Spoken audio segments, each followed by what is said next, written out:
Hello दोस्तों, आज की वीडियो में हम जानेंगे कि इंसानों में चांद पर पहुंचने की होड़ क्यों मची हुई है। आखिर चांद पर ऐसा क्या है जिस पर दुनिया के अलग अलग देश अपना कब्जा करना चाहते हैं। और साथ ही हम ये भी जानेंगे कि आखिर इस रेस में कौन कौन से देश शामिल है, आखिर इसके पीछे का असली मकसद क्या है। तो चलिए वीडियो स्टार्ट करते हैं। रूस ने 47 साल बाद एक बार फिर चांद की तरफ उड़ान भरी है। अमेरिका और चीन ने भी चांद पर अंतरिक्ष यान उतारने के लिए एडवांस मिशन शुरू किए हैं। इसमें स्पेस एक्स जैसी प्राइवेट कंपनियां भी शामिल है। तो सबसे पहले हम जानते हैं कि चांद पर पहुंचने की इस रेस में कौन कौन से देश शामिल है और इनके क्या मिशन रहे हैं। नंबर 1 पर बात आती है रूस की। रूस ने शीत युद्ध के ज़माने में चांद पर अपने 24 मिशन लॉन्च किए थे। आखिरी मिशन 1976 में लूना 24 था, जो चांद की 170 ग्राम मिट्टी लेकर धरती पर सुरक्षित आया था। 47 साल बाद 2023 में रूस ने लूना 25 लॉन्च किया है। ये चांद के साउथ पोल में 1 साल तक काम करेगा। यहाँ नासा और दूसरी अंतरिक्ष एजेंसियों ने बर्फ होने के निशान पाए हैं। रूसी स्पेस एजेंसी रोसकोसमोस के मुताबिक लूना 25 का मकसद सॉफ्ट लैंडिंग टेक्नोलॉजी विकसित करना है, साथ ही चांद पर मौजूद पानी समेत कई चीज़ों की खोज करना है। रूस ने 1959 में लूना मिशन लॉन्च किया था, जो चांद की सतह पर पहुंचने वाला दुनिया का पहला अंतरिक्ष यान था। 1966 में लूना 9 मिशन चांद पर रूस का पहला सॉफ्ट लैंडिंग मिशन था। इससे पता चलता है कि चंद्रमा की सतह ठोस है। अब बात करते हैं अपने भारत देश की। भारतीय स्पेस एजेंसी इसरो ने 14 जुलाई 2023 को चांद पर अपना तीसरा मिशन चंद्रयान 3 लॉन्च किया, जो 23 अगस्त को चांद के साउथ पोल पर लैंड करेगा। इस मिशन के 3 लक्ष्य हैं: चांद की सतह पर सॉफ्ट लैंडिंग करना, रोवर को सतह पर चलाकर दिखाना और वहां पर मौजूद तत्वों की वैज्ञानिक जांच करना। भारत का चांद पर पहला मिशन 22 अक्टूबर 2008 में लॉन्च किया था। चंद्रयान फर्स्ट का मकसद भारत की स्पेस टेक्नोलॉजी के प्रदर्शन के साथ चांद की भौगोलिक स्थिति और वहां के खनिजों का पता लगाना था। 2019 में इसरो ने चंद्रयान 2 लॉन्च किया, जिसका मकसद चांद की सतह पर सॉफ्ट लैंडिंग कराना था, लेकिन अचानक लैंडर से कम्युनिकेशन टूट जाने पर वह अंतरिक्ष में कहीं गायब हो गया। अब बात करते हैं अमेरिका की। अमेरिका एकमात्र ऐसा देश है जो चांद पर किसी इंसान को भेजने में सफल रहा है, जो कि 1969 में अपोलो मून मिशन के जरिए किया गया था।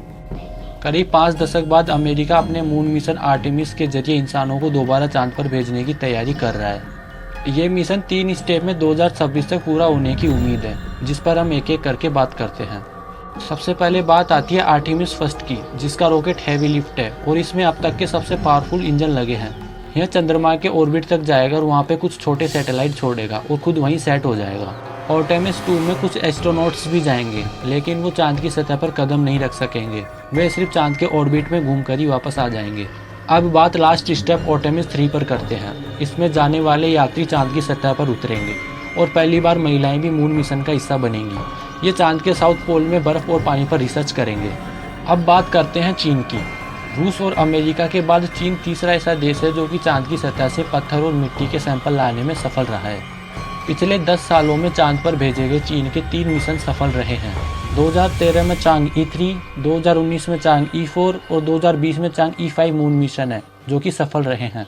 चांगई 5 ने खुदाई करके नमूने इकट्ठे किए और वहां से रंगीन तस्वीरें भी भेजी, साथ ही वहां पर चीन का झंडा भी फहराया। 2026 में चांगई 6 जाएगा, जो कि चांद के साउथ पोल के नमूने लेकर धरती पर लौटेगा। 2027 में चांगई 7 लॉन्च होगा, जो चांद के साउथ पोल पर पानी और बर्फ की पड़ताल करेगा। आपने वीडियो में साउथ पोल वर्ड बहुत बार सुना होगा।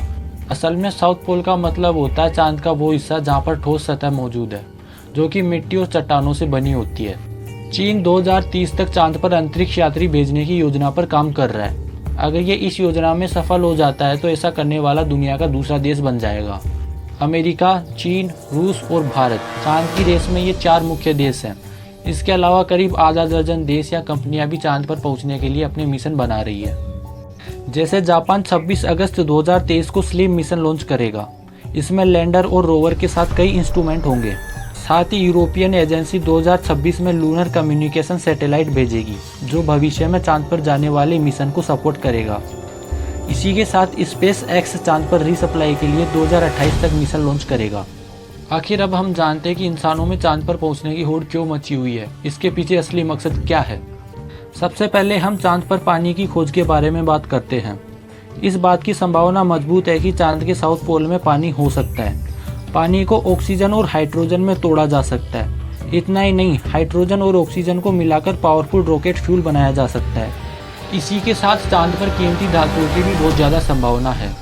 चांद की वीरान और उजाड़ सतह के नीचे सोना, प्लेटिनम, टाइटेनियम और यूरेनियम जैसी कीमती धातुएं हो सकती है। यहाँ non radio active helium gas भी बड़ी मात्रा में उपलब्ध है।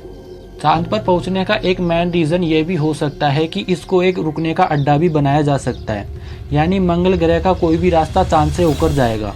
धरती से कम दूरी होने के कारण चांद पर मिशन लॉन्च करना और संपर्क बनाए रखना दूसरे ग्रहों की तुलना में काफ़ी आसान है।